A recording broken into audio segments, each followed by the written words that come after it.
Good morning, guys. I'm up at the beach now, having a look at the sky. The time is now 7:38 and it's still Thursday. I've put my boots on because it looks like someone's had a party around here, and as you can see there is broken glass just everywhere. You see it all.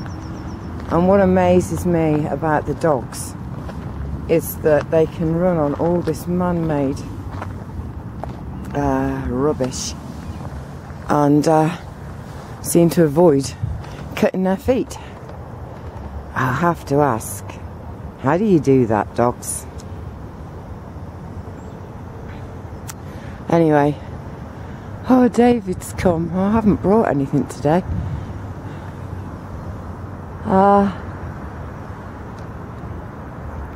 The sky doesn't look particularly good to me.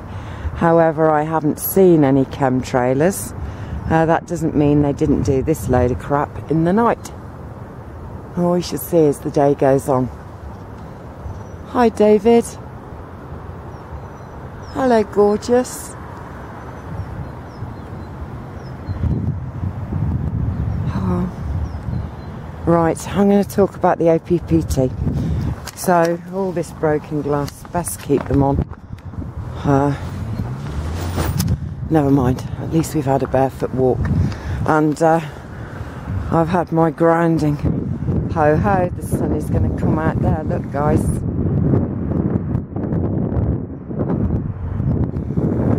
Come on, gorgeous, you can do it. Just see the disc.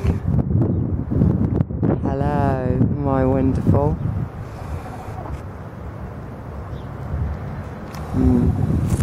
Beautiful. Right, OPPT. I get more excited by the day. Oh, look at this, guys. God. Oof. I have to pick these up. They're so dangerous, so bad. Oh.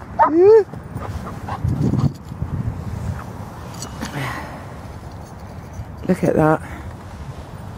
Oh. Yeah, I'm going to go and find a bin and put this in. I get more excited by the day. More excited by the day. Last night, yesterday, the head of the IMF, the International Monetary Fund, was raided. And the IMF is one of the worst organisations on the planet. It is the tool of slavery. Well, we are the tool of slavery because we allow ourselves to be enslaved, even though we have freedom right now, right here. We allow ourselves to be enslaved. But let's talk about the IMF. There are only a few countries in the world that have not signed up to the IMF. We have Afghanistan, I think. They might be now because we've been in there and, well, we haven't. The dark ones have been in there and taken what they wanted and got them in a stranglehold. So who knows, maybe they are now. But I think Iran, Iraq, Syria.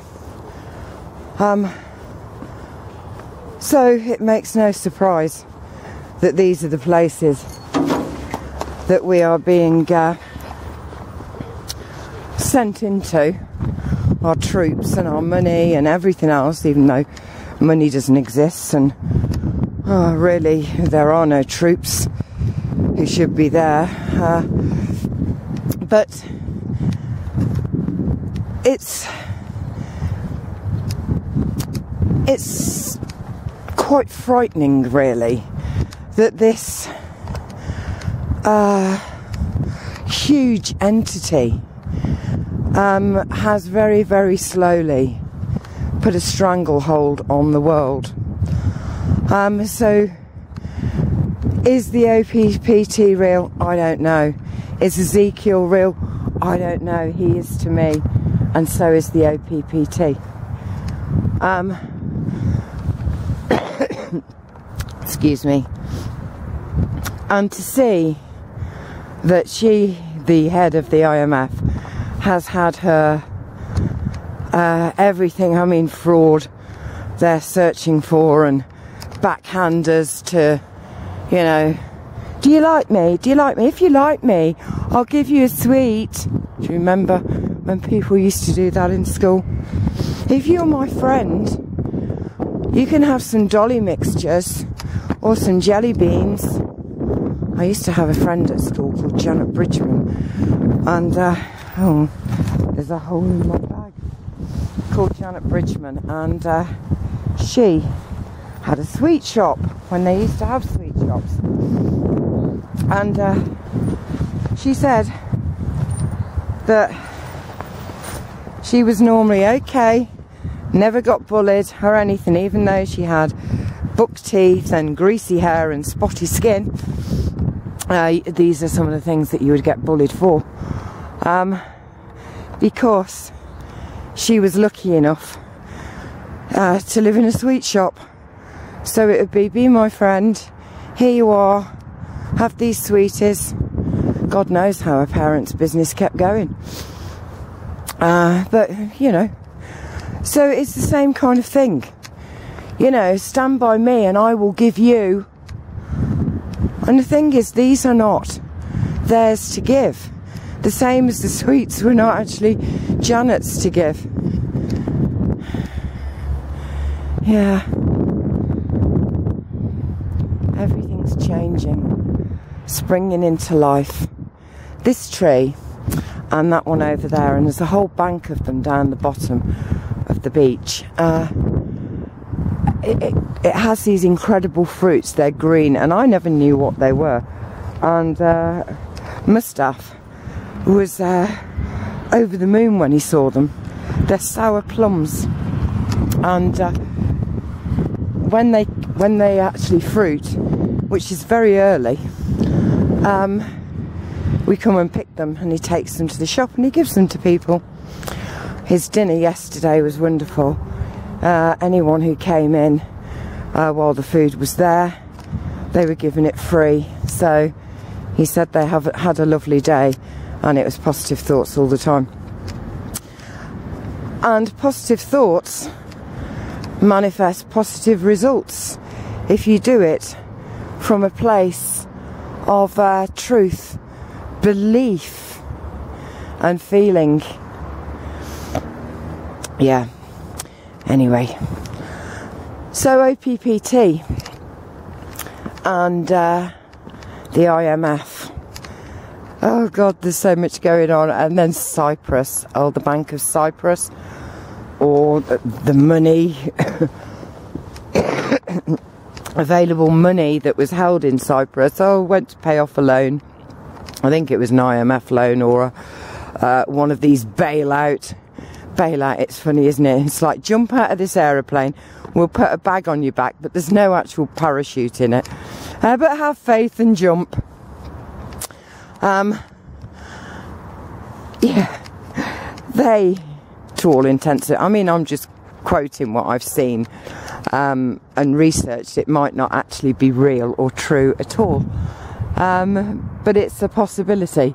And the possibility that was spoken about was that they had used Vladimir Putin's and all these other Russian billionaires' money to pay off the loan. Oh gosh. Change is happening. Change is happening, but Gandhi said so many things. I quoted a Gandhi in the video I took earlier about, even in a minority of one, the truth is still the truth. and the other is be the change you want to see. You know, it seems that there are lots of people kind of sitting back, and they're spectators to this. You are not a spectator to your life. You're the main player, guys. You know, and really, if we all just stand back and do nothing, then nothing will change. They can just keep on printing paper money. They don't need the gold, they don't need this, they don't need that. It's all fictitious. It's a game of Monopoly. It's a game of Monopoly.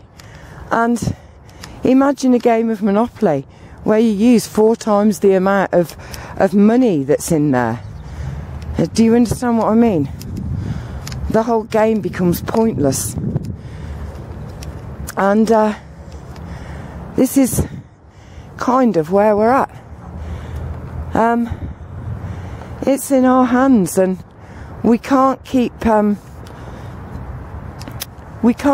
just sitting back and pulling the OPPT to pieces. And well, you can do whatever you want. You can do whatever you want. I will not sit back and be a spectator. Do you know what I mean? This needs to have the people. It's for the people. And if the people do not gather behind this and give it the momentum it requires, we're never going to change. This planet will never change. The resources will never be shared out. You know, your grandchildren, your great-grandchildren will not just have vaccinations.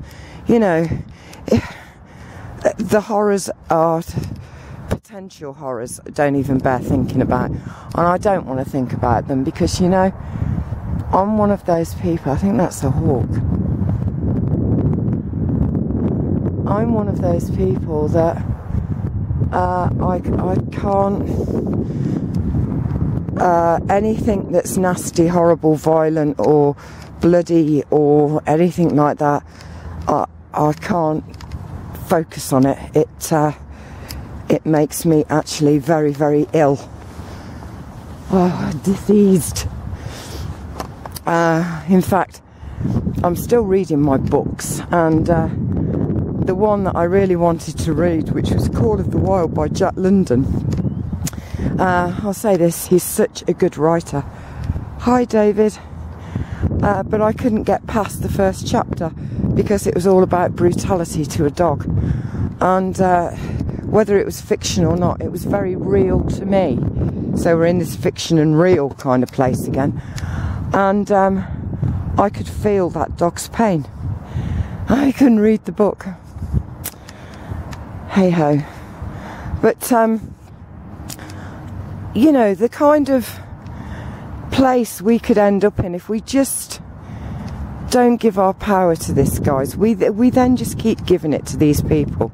There will still be starvation. There will still be kids in developing third world, whatever label they want to put on it. They're fictitious labels. People on this planet are brothers and sisters who are being experimented on by the likes of Bill Gates and Belinda and their bloody whatever it is foundation, you know, to just go and inoculate half the bloody world with what's in those files we have no idea, that are being squeezed into the arms of children, and the pictures of the mothers holding them in their arms and rolling the sleeve of their child's arm up to actually get this injection and smiling at the doctors. It turns my stomach. It absolutely turns my stomach. And God alone knows what those doctors are going to feel like, you know, when they realise. Oh, anyway, yeah, we need to kind of, we don't need to do anything. Think about, just think, you know, the reality that we create, we do it with our being, our essence, our heart, our soul. And if we just sit down and say, you know, well, I'm just going to watch this and I'll see, and, you know, at the end of it, whatever side wins, you know, I'll keep making videos complaining about how that didn't work, and then go back to berating the powers that were, which will then become the powers that be again, and, you know, try and get groups formed so that we can do something to change it. The opportunity's here now. The opportunity is here right now, and you know, it's about sitting down, talking with people, watching what's going on. None of it's going to be in mainstream media, of course it isn't. They are holding on as tightly as they can now. They don't want to get thrown off, you know. So anyway, guys, here's all of these other ones, see? And all of these are the most delightful fruit, and no one ever picks them. All the free, must be something wrong with them. In fact, I had a little business once when I was recovering from my my madness, and I called it Kathana, and I made children's nursery equipment, so toy boxes and nappy sacks, laundry bags, height charts, coat pegs, all out of wood, all hand painted. And I used to like go to craft fairs as well, and I sold these things very cheaply because you know, if it's the materials cost me £3, then I kind of felt it was fair to sell at £5. The materials, the rent, the rates, you know, you work it all out. However, when I was at one of these craft fairs, this woman said to me, she says, your stuff is lovely, but it's too cheap. And I said, what do you mean it's too cheap? This is an allotment. Isn't it lovely? I said, what do you mean it's too cheap? And she says, well, people won't buy stuff if it's too cheap. They think it's rubbish. And she said to me, this was like after an hour of being at this craft fair. She says, put your prices up. She says, double them. And I was like, what? So she says, just do it. I did it. We sold hundreds of pounds of stuff. Hey ho, guys. Hey ho. Right, I'm going home because my fingers are freezing. And it is cold. So, from the beach here on Sandy Lane, it's time for me to go. And they've still got that bloody sign up there, look. I did a thing on this sign at Kathana. This says, ordinary people doing extraordinary things. I think it is an extraordinary thing to go to another country when you're too young really to have experienced life yourself and to have formulated an opinion on the way the world is operated, and go into other countries, steal their resources, poison the population, and leave generations to have mutated, genetically unbalanced children, and to maim, and yeah, I think that's extraordinary. I hate that poster. It's NLP at its finest. So any NLP students out there, please take a look at that. You could do your whole dissertation just on that flipping statement. Right, I'm going. Keep looking up, enjoy life, live it, and it's exactly why you're here. And maybe the person you need to question, or we need to question, first of all, before it's even the OPPT, is ourselves. Okay, lovely picture of the cedar tree, and the sun is going to come over there. So, love you all, guys, from Honey, Ebby, and my booted feet. it's goodbye. Bye.